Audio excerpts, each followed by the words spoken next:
I knew that I love music. It was a couple of years ago, and I decided to take a break from music because I had done it since the age of 16. I stopped music at all. I actually got rid of a lot of my production equipment, and I focused on other things. I picked up painting, I did jewelry making, I picked up a whole bunch of things. None of these ventures gave me as much satisfaction as making a song.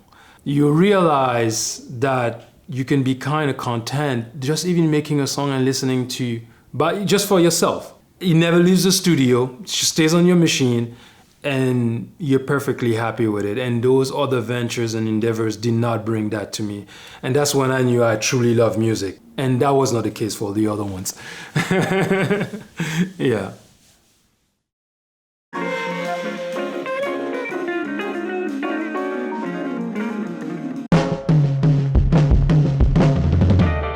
My wife and I are both artistic. She's more of a performer. She's an actress, singer. She's done opera. Myself, I'm more of a thinker. I'm a composer, so I really work in close environment. We formed this family, and that's another part of who I am.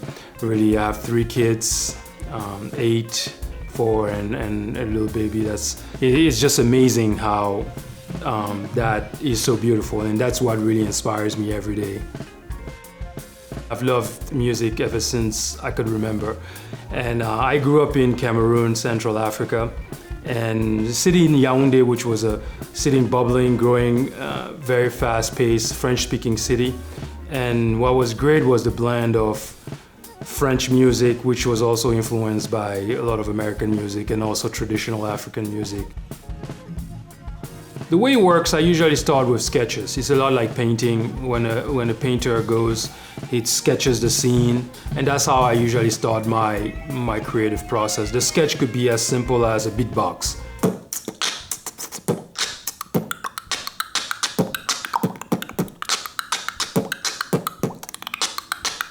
You can do beats that have already been made from the past.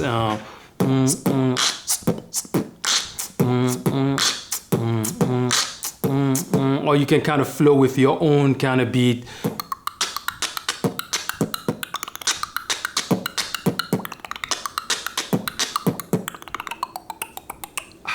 And so using these kind of sketches, that kind of gives me, okay, this is the way I want the beat to go. Any kind of sound that you put together can create something that's very unique. I try to limit myself to about 6 to 7 sounds in a particular track. And that allows me to really, kind of like what you would do with a painting, to mix and blend different textures, the different colors.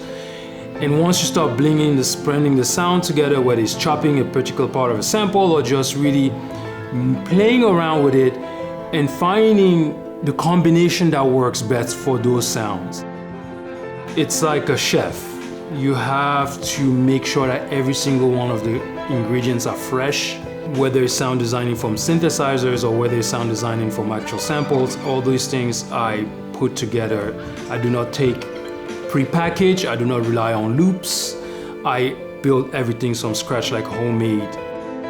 The big thing about my music is that I do not use computers.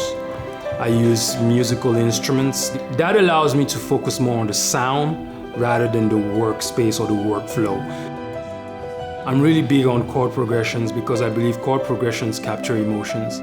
Even if it's a pure hip-hop song with scratches and samples, I would start on the piano or on the guitar and just playing a chord progression just to capture an emotion. And once I have that emotion, it's really about trusting yourself and trusting your own creativity.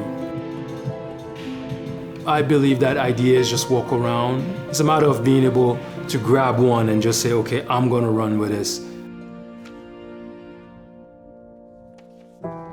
My name is GAKO. I'm a music producer here in California. My music just blends all sorts of background, from jazz to soul to traditional hip hop and electronic music.